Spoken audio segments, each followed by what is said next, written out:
Assalamualaikum warahmatullahi wabarakatuh. Balik lagi ke Santekno. Kali ini kita akan bahas sama, yaitu tentang golang juga, tapi lebih ke bagaimana kita membuat suatu unit test. Unit test itu bagian terkecil yang akan kita uji.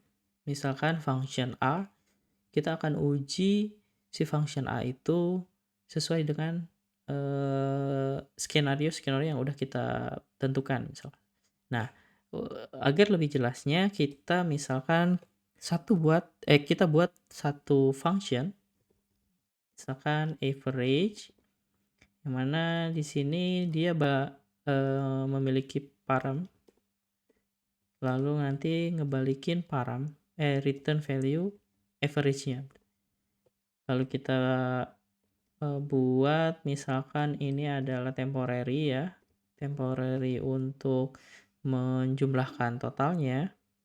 Misalkan 0, lalu kita looping datanya yang dari XS ini, range XS.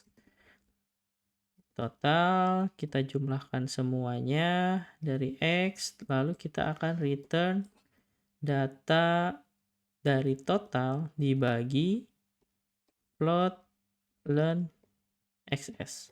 Ini adalah rata-rata ya. Nah, gimana caranya kita membuat satu unit test di function ini?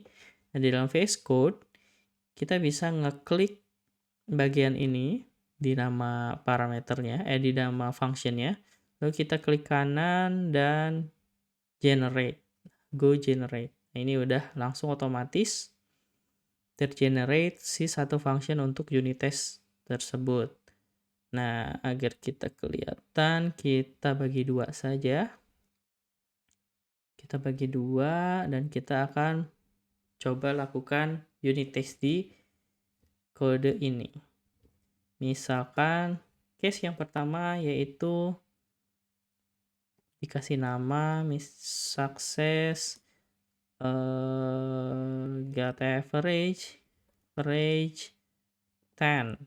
dari misalkan argumennya adalah dari 10 dan 10. Nah, kayak gini. Ekspektasinya kita inginkan berarti return value-nya adalah 10 juga balikinnya ya. Atau kalau biar pasti pakai float juga yang return-nya 10. Misalkan lagi kalau kita punya average 2 ditambah 2 dibagi 2 berarti nanti balikannya 2 ya. Nah, ini kita jalankan. Ya, oke, pass, lalu jalankan ini, pass juga.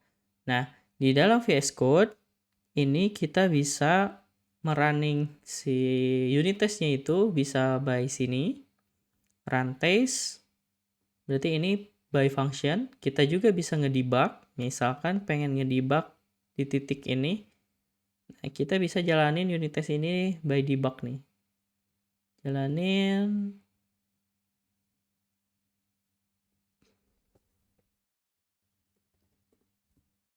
Nah, langsung ke titik sini. Lalu kita lihat nih ada datanya 2. Ada datanya 2 dan 10. Nah, ini cara debug menggunakan unit test ya. Kita trace di bagian mana, lalu nanti return.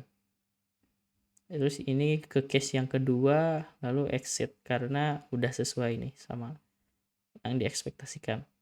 Nah, ada 2 di dalam VS Code yang mensupport run langsung functionnya, ada yang melakukan debug juga. Dan ada juga yang kita running dalam satu file ini. Misalkan satu file main berarti kita running keseluruhannya. Terus ada juga yang run package test. Run package test ini berarti satu package kita akan running unit testnya. Akan kita run gitu unit testnya. Oke, misalkan ini baru satu. Nah, kalau misalkan kita pengen buat lagi, misalkan function ganjil genap. Nah, ganjil genap di sini angka integer gitu ya. Integer terus balikannya string, terus kita cek kalau misalkan angka ganjil genap tuh berarti kita bagi modulo 2 sama dengan 0. Ini berarti bakalan return ganjil. Terus sisanya berarti return genap. Sorry, kebalik. Genap ganjil. Nah, kayak gini. Oke. Kita buat lagi unit testnya di sini.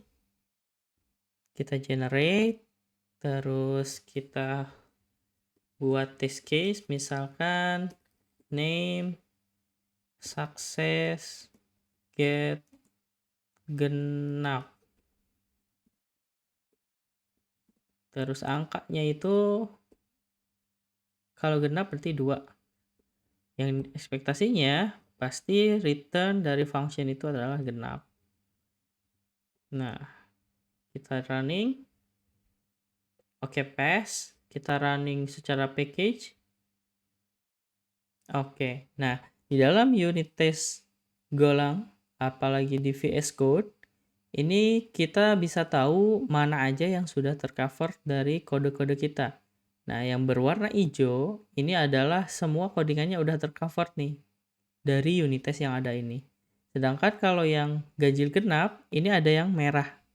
Berarti si unit test kita belum tercover ke kode bagian ini. Karena kita baru membuat case yang genap saja nih. Nah, coba kita buat lagi case untuk yang ganjil. Ganjil. Nah, ini. Kita jalanin. Nah, udah 100%. Jadi, untuk mengcover semuanya itu berarti si satu function itu perlu kita buat case-case tertentu sesuai sama kebutuhan. Jadi kalau misalkan kita buat function tertentu, terus kita buat logiknya di function itu, nah berarti usahakan di unit testnya pun dia harus mengcover semua case-case yang ada, yang udah dibuat di function mainnya itu. Jadi agar codingan kita itu benar-benar sesuai sama kebutuhan yang diinginkan. Misalkan function itu untuk mengeluarkan ganjil genap, berarti kita harus buat unit test yang mengcover semuanya. Kalau misalkan di input genap, kalau misalkan di input ganjil seperti apa. Nah, kalau misalkan di input -1 misalkan. Nah, ini masuknya ganjil atau genap nih? -1. Kita jalanin. Nah, ternyata ya dia ganjil. Kalau -1 itu berarti ganjil. Coba dicek. Oke, aman. Kalau -2 apakah ganjil juga? Nah, bukan. Tetapi genap ya. Untuk yang -2 ya sama. Berarti case-case seperti ini perlu kita masukkan juga. Bisa jadi kan inputan dari datanya adalah min ya. Atau misalkan pengen dicek jangan sampai min. Berarti di sini harus ada pengecekan lagi. If angka kurang dari 0, misalkan ya, return angka tidak boleh minus misalkan. Nah, dikasih kondisi seperti ini. Berarti ini kan nggak akan ke cover nih. Nah, di bagian sini tidak akan ke cover dan dia akan terdapat error. Maka kita ganti kalau minus, angka tidak boleh minus. Nah, kalau gini kita tes lagi maka akan pass. Oke, selain itu untuk unit test ada by VS Code, ada juga kalau misalkan kita menggunakan syntax ya, command. Caranya itu go test, ini yang paling biasanya paling mudah gitu. Ada juga GoTest min v. Ini min v untuk mengetahui tiap case-case yang ada gitu dikeluarkan nih. Running, case yang ini, terus dia statusnya apa, PS atau enggak. Lalu ada satu lagi yaitu min cover. Nah, ini min cover itu buat melihat coverage-nya. Coverage-nya dari semua yang udah kita buat, unit test-nya itu udah mengcover function kita keseluruhan berapa persen. Nah, itu adalah contoh untuk ngebuat ya atau membuat unit test di function-function yang udah kita buat. Oke, segitu aja untuk cara-cara kita membuat unit test, dan jangan lupa nanti lihat lagi ke video-video selanjutnya atau pengen lihat lagi ke materi-materi sebelumnya, jangan lupa subscribe aja channel Santekno dan jangan lupa like juga. Thank you, bye.